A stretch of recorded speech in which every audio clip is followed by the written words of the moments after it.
Hi there! Welcome to Pathways Unfolding Podcast. I'm your host, Özlem Duyan.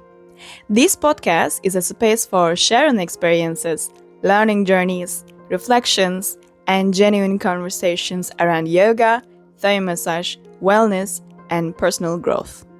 Here, you find a deep and honest conversation with the people who inspire me, people I know personally, friends from these fields, and practitioners at the different stages of their journeys. I also share my own reflections, experiences, and learnings along the way. In this episode, I talk about Hatha Yoga from a traditional perspective, specifically Sri Vidya lineage-based Traditional Tantric Hatha Yoga. You may see thousands of different yoga styles these days, and I think making a clear distinction between what is yoga and what is not is crucial. Before diving into the field of traditional Hatha Yoga, I want to mention a few things about yoga for the sake of making sure we are on the same page. Yoga means union. Yoga is an ancient science, the science and methodology of self-remembrance. And this description came directly from one of my favorite book, Moon and Fire by Octavio Salvado. Yoga is the path of meditation and utilizes various meditation objects of differing densities to initially transform the mind and ultimately transcend it. The central theme of yoga is samadhi, or total absorption of our awarenesses into a given meditation object and eventually into consciousness itself, which is the final goal, union, yoga, quote unquote. This might be a very different definition of yoga for you. You may think of yoga as taking a vinyasa class, learning handstand variations, practicing fancy yoga postures, sipping a matcha latte after class, finding active wear that matches your mat, or going to luxury yoga vacations. No, none of those. Those things are not bad and they are not yoga either. They are external things that keep your attention on the physical body and the surface. When we are walking on the path of yoga, we need to draw our attention to inward rather than outward. Yoga is like a vast, infinite ocean, and you need to be a good sailor if you don't want to sink your boat to the bottom of the ocean. Even if it happens and your boat sinks to the very bottom, you still have the options to rise and sail again. So, probably that's not an end. It might be a beautiful beginning. Likewise, for the sake of good sailing, I'm going to narrow the subject to Hatha Yoga. The name Hatha means force. You may have heard that Ha means sun, Tha means moon, so Hatha means sun and moon. Actually, the solar and the lunar energies do not naturally meet one another. Through the use of specific techniques, we force the lunar and the solar energies to come together powerfully at the navel center, the Manipura chakra, created Rudrani. Why? If you think about that, is a really good question. Thanks a lot. With Rudrani, the sacred fire, we are able to melt the age-old, lifetime-old lower mind issues that keep us stuck and transform Kundalini Shakti into Prana Shakti. So, here is another definition. So, I'm going back to the book, Moon, Sun, Fire, for a perfect definition of Kundalini. Shakti means power. Within the context of Hatha Yoga, the term Kundalini or Kundalini Shakti refers to stuck or stagnant energy or unprocessed karma. This is not something we want more of, but quite the opposite. We want to dissolve Kundalini and transform it into Prana Shakti. Prana Shakti means freshly liberated raw power. And this sentence, one of my favorites from the book, quote unquote, converting Kundalini Shakti into Prana Shakti will always make us a better version of ourselves. Epic.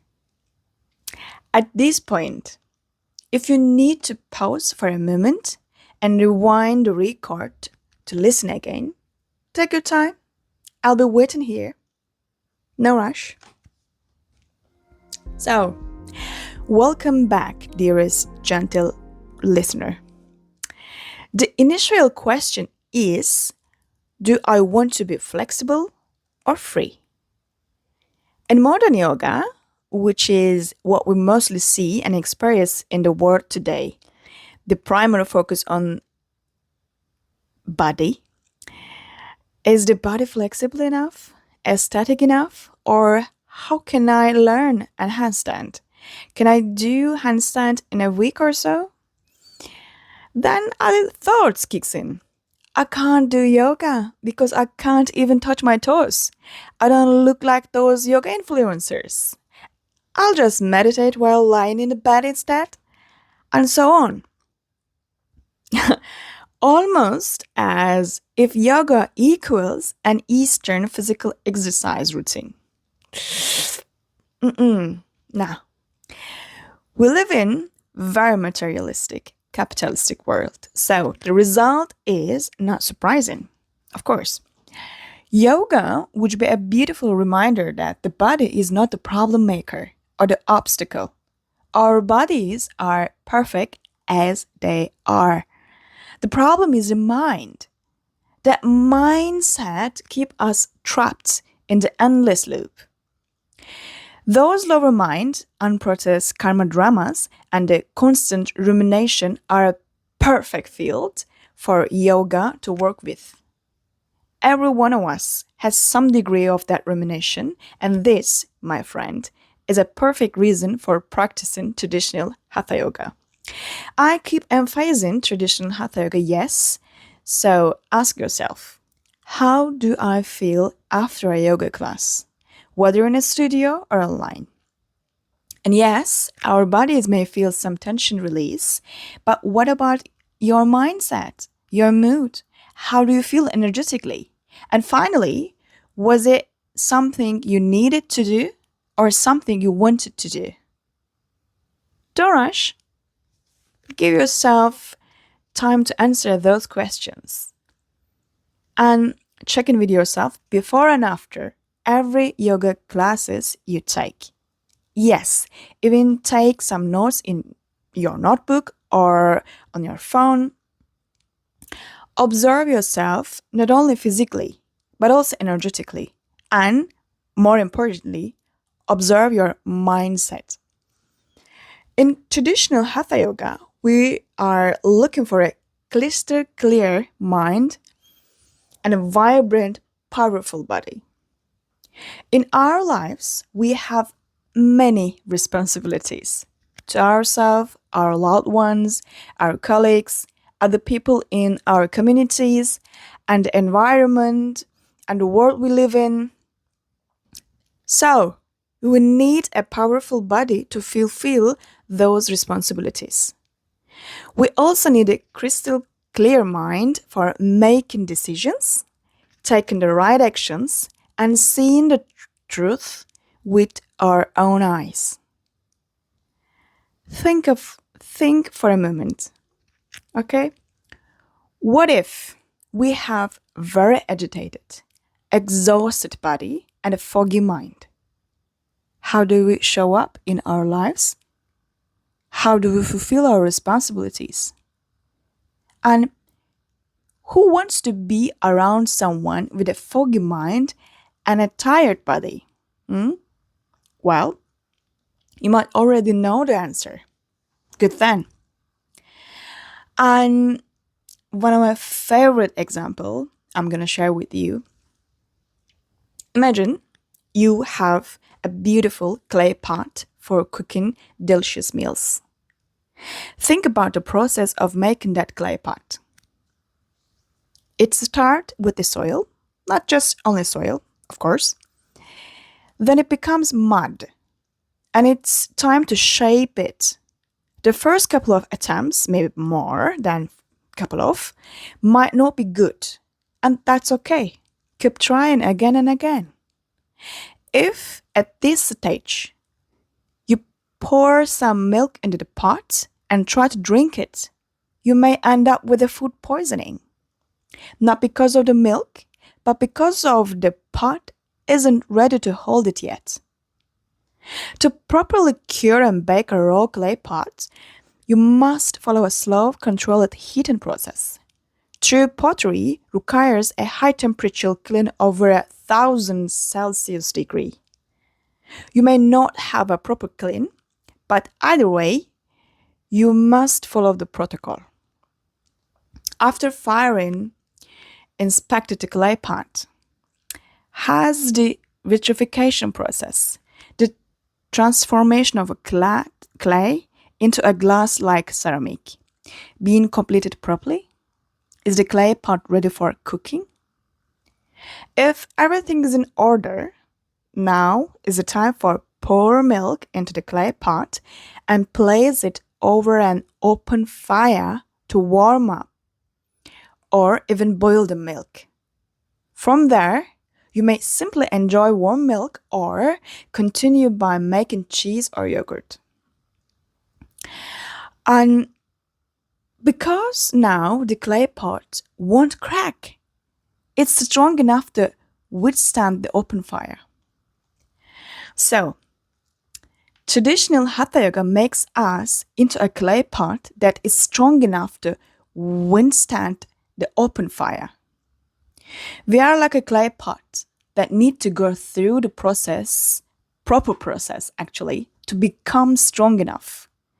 Prana is like a milk, already pure and precious. Likewise in the example, we need to become strong enough to contain and work with prana. Dearest gentle listener, this is not the end. Hatha Yoga is a staircase for those who want to claim and reach the royal stage, which is Raja Yoga. Raja Yoga is primarily the path of meditation. It does not require the kind of asana practice you may be familiar with. In this context, asana simply refers to a seated posture for meditation. The rest is essentially a complex, multidimensional system of meditation techniques. I've been practicing Raja Yoga for 6 months, every single day, and it has become the main meditation practice in my sadhana. Over the past 13 years, I have explored many different meditation techniques. Based on my experience, I can say that Raja Yoga is on another level. It truly transforms the mind and refines one frequency, which is deeply precious. I'll share 2 notes from the book Roots of Yoga by James Melanson and Mark Singleton here. One from the Shiva Samhita and the other from the Hatha Pradipika. The first one from Shiva Samhita 1.3.6. Hatha and Raja Yoga are both needed for success. Without Hatha, Raja Yoga does not succeed. Nor does Hatha Yoga succeed without Raja Yoga. So, the yogi should practice both until they are complete. Hence, he undertakes Hatha Yoga following the path of a guru. The second one here, from Hatha Pradipika 1.3.7. Hatha Yoga is a stairway to Raja Yoga. 1.1.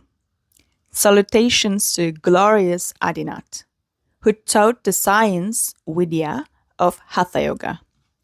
This is resplendent as a stairway which leads those who wish to ascend to the lofty Raja Yoga. 1.2. Having bowed down to the blessed Guru, the Lord, the yogi Svatmarama teaches the science of Hatha Yoga solely for the sake of Raja Yoga. 1.3.